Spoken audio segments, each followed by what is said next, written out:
Aku sangat menyukai al-fa'al. Al-fa'al itu kata-kata optimis. Jadi seperti biasa di teman-teman dokter itu atau medis, kalau orang lagi sakit, saya bisa sembuh nggak? Insya Allah bisa.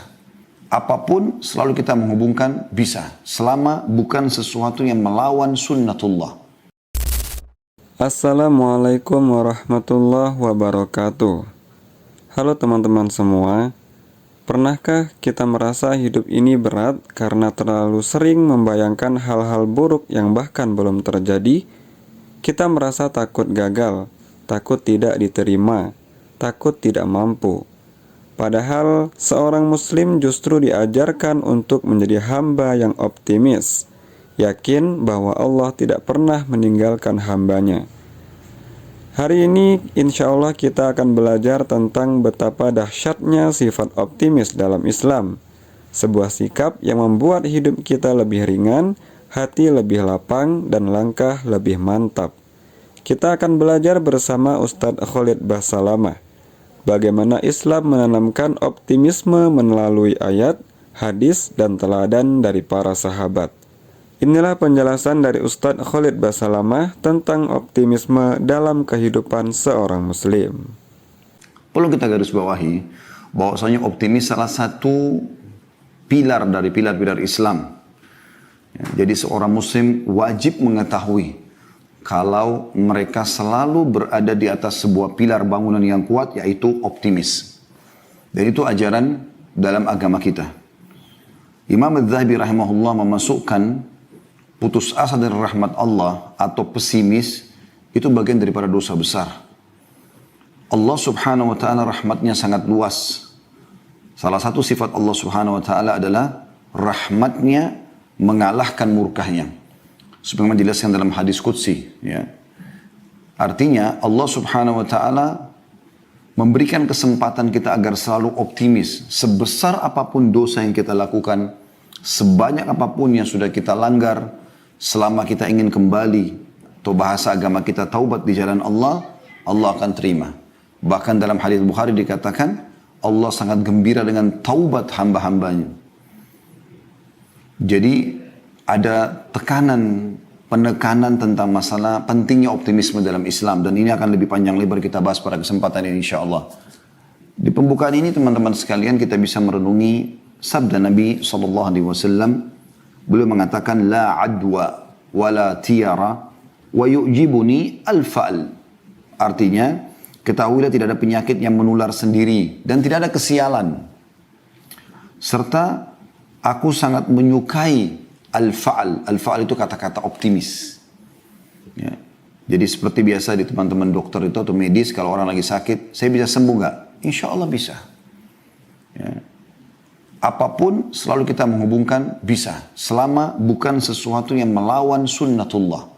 Misal, kalau ada orang berharap malam dihilangkan sama sekali, itu keliru. Sunnatullah peraturan malam dan siang berpasang-pasangan. Atau berharap agar lawan jenis laki-laki atau perempuan hilang sama sekali. Ini juga tidak mungkin. Sunnatullah. Atau menghapus kematian. Ya. Atau kelahiran. Ya. Atau menentukan, mengatakan bahwasanya tidak mungkin orang ini akan mati pada hari dan menentukan misalnya itu takdir, maka ini semua tidak mungkin. Tapi kalau sesuatu yang sifatnya manusiawi, sembuh dari penyakit, mengejar prestasi-prestasi dunia terbaik dari pendidikan, dari pekerjaan, ya, mengejar harta yang halal, pasangan yang baik, yang sempurna menurut kita, keturunan yang banyak, pakaian yang bagus, harta dan urusan dunia, maka itu kita dianjurkan agar optimis. Termasuk kalau kita sudah melakukan pelanggaran-pelanggaran pun, kita diharapkan agar segera bertaubat dan kembali ke jalan Allah subhanahu wa ta'ala. Perhatikan sabda Nabi SAW di sini dikatakan, wala tiyarah, gak ada kesialan.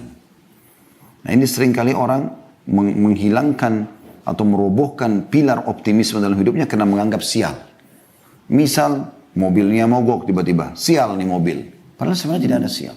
Atau ada hari sial, ada waktu sial, ada tempat sial. Tidak ada dalam Islam semua itu. Semua di muka bumi ini teman-teman adalah tempat yang baik. Ya.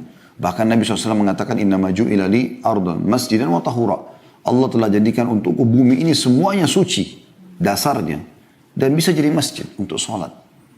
Jadi tidak ada dikatakan tempat sial. Kalau ada orang pernah terbunuh di satu tempat, maka itu kasus dia terbunuh. Dan tidak ada namanya ruh gentayangan akan mengganggu orang di sana. Ini semua menghilangkan, merobohkan pilar optimisme sehingga orang tidak mau tinggal di sana. Orang merasa selalu diganggu, padahal ini permainan syaitan. Salah satu sebab turunnya surah Jin adalah orang-orang Mekah, saudaraku seiman, mereka seringkali kalau mereka melakukan perjalanan ini di masa jahiliyah ya, sebelum datang Islam kepada mereka. Mereka seringkali kalau melakukan perjalanan, kemudian mereka turun di sebuah lembah, mereka tancapkan kemah-kemah mereka untuk tinggal, maka tanpa ada sebab, tiba-tiba pemimpin kafilah itu, perjalanan itu, meminta bekal masing-masing dari orang yang ikut dalam kafilah perjalanan tadi. Kemudian dia datang ke tengah-tengah lembah, lalu dia berkata, wahai penjaga lembah, ini setengah bekal kami, ambillah, jangan ganggu kami. Maka Allah subhanahu wa ta'ala turunkan surah Jin, salah satu potongan ayatnya adalah, fazaduhum rahaqa. Maka syaitan-syaitan yang ada di sekitar lembah itu makin mengerjai mereka. Jadi tidak ada teman-teman. Anda biar tidur di dekat kuburan, ya, di sekitar kuburan tidak ada masalah. Kuburan orang sudah mati. Mereka di alam barzah. Gak ada ceritanya kuburan bisa terbuka, pocongnya keluar, ganggu orang seperti sering digambarkan dalam film-film di Indonesia. Ini perusakan akidah. Tidak ada sama sekali. Siapa di antara kita sini teman-teman yang pernah kedatangan pocong kakeknya atau neneknya atau keluarganya? Tidak ada. Kalau memang mereka bisa datang, loncat-loncat ke rumah, ketuk pintu, minta makan, ngajak ngobrol, semua orang akan mengalami. Bahkan orang bisa berharap orang tuanya bisa datang kepada dia. Tapi memang tidak ada dalam Islam itu. Dan memang tidak ada faktanya. Tapi ini dilakukan oleh orang-orang yang memang tergoda oleh syaitan, akhirnya masuk ke dalam akidah atau coba merusak, menusuk akidah Islam. Tapi ini tidak mungkin insya Allah merusak akidah selama kita belajar yang benar. Dan juga Nabi SAW mengatakan, dan aku suka sekali dengan al-fa'al, kalimat optimis. Saya bisa, saya akan diampuni, saya akan masuk surga, saya akan berhasil, saya akan lulus, saya akan menikah, saya akan punya anak, ya. Saya akan jadi orang kaya, saya akan jadi orang pintar, ya. Saya akan memaafkan, ya. Semua itu al-fa'al. Dan kita dianjurkan dalam Islam seperti itu, bahkan itu bisa menjadi doa, ya. Makanya Nabi SAW, hadis tadi itu hadis riwayat Bukhari Muslim ya, yang hadis tentang kata-kata al-fa'al, atau kata-kata optimisme. Dan dalam Islam kita dianjurkan agar selalu saja ya, menghindari kata-kata buruk bahkan.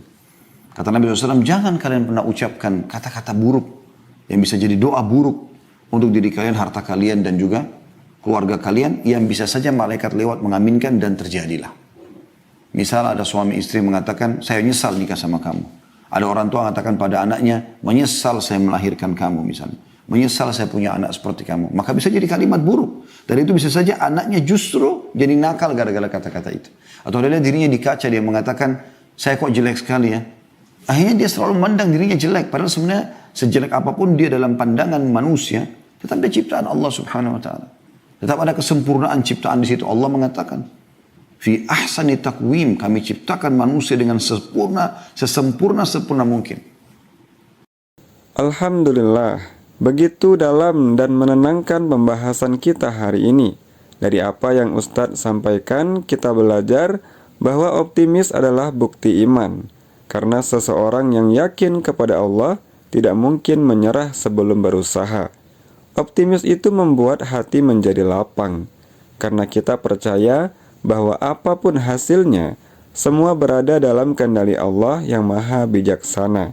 Dan yang paling penting, optimisme adalah adab seorang mukmin, adab kepada Tuhannya, berprasangka baik, berharap kebaikan, dan terus melangkah tanpa rasa takut. Semoga kita semua diberi hati yang kuat, pikiran yang jernih, dan langkah yang ringan untuk selalu optimis dalam setiap keadaan yang Allah takdirkan. Dan semoga Allah memberkahi Ustadz Khalid Basalamah, menjaga kesehatan beliau, melapangkan urusan-urusan beliau, dan menjadikan setiap ilmu yang beliau bagikan sebagai pahala jariah yang tidak pernah terputus pahalanya. Amin ya rabbal alamin. Terima kasih telah menonton video ini hingga akhir. Sampai jumpa di video berikutnya. Wassalamualaikum warahmatullahi wabarakatuh.